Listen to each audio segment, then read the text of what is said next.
The Leona Graham Podcast.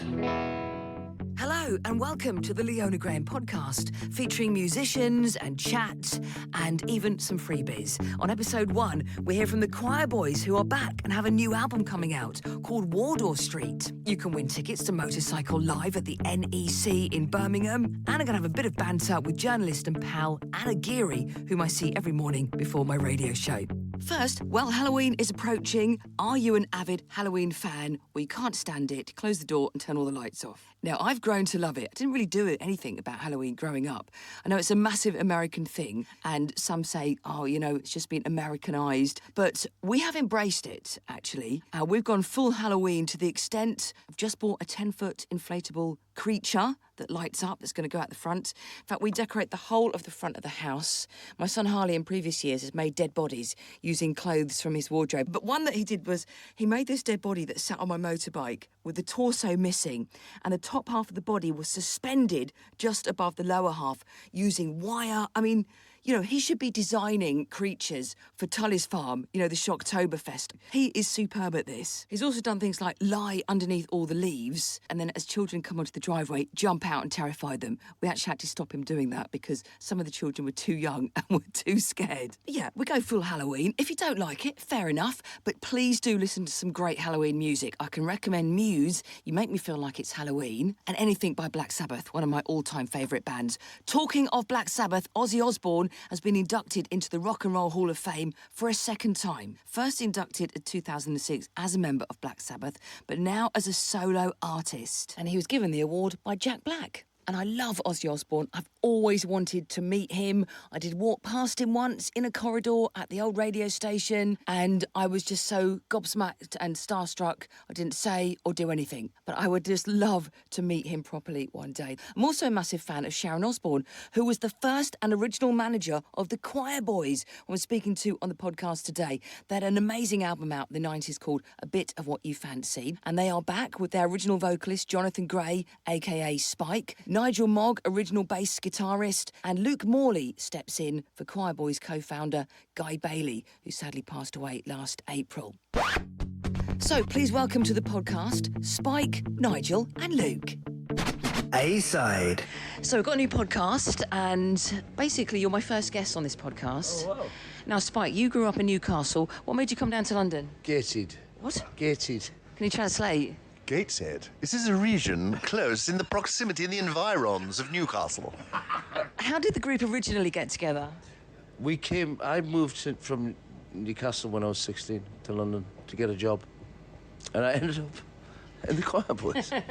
Did you always know you had a good singing voice? No, I was going to be the guitarist. So what happened? I broke all the strings on my guitar, and Guy Bailey went, go on, you've written the songs, sing through a mic. And I'd never sang through a mic before. And then, baby, it all came out. Can you just sing It's 7 o'clock for me? Yes, 7 o'clock. Oh, come a bit more, because that's my favourite. It was 7 o'clock And the next bit? when she let me in. Love it. Now, I started my show with that on Absolute Classic Rock Party on a Saturday night for years, because it started at 7 o'clock. Your song was made for me. Great. It was 7 in the morning. If I had five quid for every time somebody said, hey man, what's the time? I go, But I've £3. never heard that before. Who've been your biggest influences back when you started and now? Chuck Berry and the Rolling Stones. Easy. Oh no, Jimi Hendrix, Chuck Berry as well, the Beatles. Nigel? Oh, me? UFO. And Smog. Chaz and Dave. Yeah. The Damned. Luke, how does your songwriting process generally work? I look at the mortgage and think, I've not finished yet, so I have to keep going. And no, it's the same as everybody. I think we all do it the same. Sit there with an acoustic guitar and see what pops up. And on this album, obviously, the tunes were pretty much all in place. I just came along at the end, really, and helped organise them and sort them out. But they were great songs already, so I just kind of, added a little flourish here and there. What's your favourite single from the new album and why?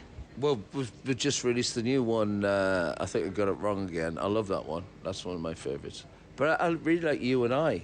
and Myrtle Beach. So I think there's going to be a few more to come out yet, isn't there? And you love Happy. Yeah, I think there's a few that are quite radio friendly. So we'll see. I mean, I think what's brilliant about the Quireboys, there's the last man in the door, so to speak, just looking at it from slightly from the outside, is that the Quireboys has always been, for me, about a band that writes great songs. And it's more rock and roll than it is metal, and it's songs that everybody can dance to and enjoy. And it's British rock and roll in the truest sense. Nigel? Yes. What was the question? I don't know. I can't remember. Oh, yeah. Best song on the new album. Oh, my favourite song is I Think I Got It Wrong Again and You and I. B-side. Where does your nickname Spike come from? A Spike came from when I was working on a building site. Yes. And I had spiky hair. Okay. Yes, and then it was, because I had long hair, and it was better than being called Geordie all the time. So it's just stuck. So that was when I was 16. Wow, that's been a... I first met Luke when I was 17, and Nigel. Luke was about 45 at the time. Are you enjoying being in this band, Luke? Oh, I could get insulted anyway. Don't come here, you know. Yes, we've known each other a long time, so the banter is as it always is. Yes. No, you've worked with some of the biggest names in the biz. Who's been your favourite to work with and why? Probably Luke Morley from Thunder. Well, I can't argue with that. No. Oh dear, oh crikey. Well, we both bands have supported. I mean, you guys, what, the Rolling Stones, David Bowie. Bowie, yeah. God, I mean, same with Thunder, Aerosmith. I mean, Ted Paul Tudor. But yeah, and most of them have been really, really nice. Yes. I think, do you know what? The more famous people are and the more legendary they are, the better, the more normal. I find it's proportionate to talent. The more talented they are, the nicer they are. They're great. And because there's some that are quite big and not particularly talented who should remain nameless. That's why I love Come on, I want a name. No. Name. I'll tell you when you turn that off. Yeah. What is your most embarrassing stage moment or worst tour story? Well, actually, I played Wembley Arena with Luke one night. Do you remember that? I walked on stage, threw my mic stand up in the air, missed it, fell off stage, and I hadn't even sung a note. And then I got sued by 2 Americans. Why? Why did they sue you? Yeah. I had to take them out. Huh? I hit him on the head with a mic stand. The mic stand weighs nothing, and to stop them from suing me, I had to go out for dinner with them. And did that work? It was wonderful. I ran out before I had to pay. Do you remember that? I remember. I vaguely remember it. I just disappeared. Do you remember? That's how I broke my leg. Bonus tracks. I'm going to do some firsts now. What was the first album you bought? The first single I ever bought was Susie Quattro. Death on Kid Drive. Ah, nothing wrong with that. Good tune. Nothing wrong with a bit of Susie. First record I ever bought, first album was a T-Rex compilation, and the first single I ever bought was I Hear You Knocking, Dave Edmunds. There you go. Yeah. Nigel? The single I bought was Alice Cooper School's Out. Yeah. Quality. First album was the Police one. What the Police first album was called? Outlando's the Law. Don't say that, Nigel. It was Sick. These are decent, though. Come on. I mean, mine was Schwaddy Waddy and Shakin' Stevens. Oh, I've met you, Waddy. They're great. Yeah. They were playing up the road from me last week. Did you go? No. First song you loved/hated? Okay, well, the first song I remember really loving was Please Please Me by the Beatles. Hated was probably Save All Your Kisses For Me. Did you write that? Do you know what my favourite song was? What? Save Your Kisses For Me. I can even do the dance if you want. We'd love to. I was afraid of that. In fact, me and Luke have written a song for Eurovision next year. We're obsessed with it, aren't we? Aren't you? Yeah. Yeah. It's the statistic. If you come, was it 20th in Eurovision? How much money did you make? No, if you come last, And how much money did you make? 30 grand. Do it. So it's a win-win. First gig, please. T-Rex, Lewisham Odeon, 10th of July, 1971. Queen, 79. Queen, 79, yeah. Ali Pally, 1979. Amazing gigs. First moment you knew you were rock stars? We're not rock stars. No way. But I think the first time that I realised that we were popular was when Tina Turner walked up to me and she went, "Spike, how you doing?" And I was like, oh my God, she knows who I am. Quick fire questions now, guys. If you could only listen to one song for the rest of your life, what would it be? God only knows, the Beach Boys. Wardour Street, the Quireboys. Slayed Alive, the whole album. One song, please. Oh, come on, feel the noise. Live version or studio recording? Depends. I mean, if you listen to the UFO of Tin Lizzy's live, it's amazing. But then I found out they all had the same audience from David Bowie. Yeah. We never overdubbed any Quireboys albums, did we? No, we didn't with Thunder either. I think the whole point of really good live rock music is it's got to be raw and there's got to be mistakes and little intricacies in it. We never done any mistakes in the Quireboys. Oh, that's right. Sorry, I forgot. Yeah.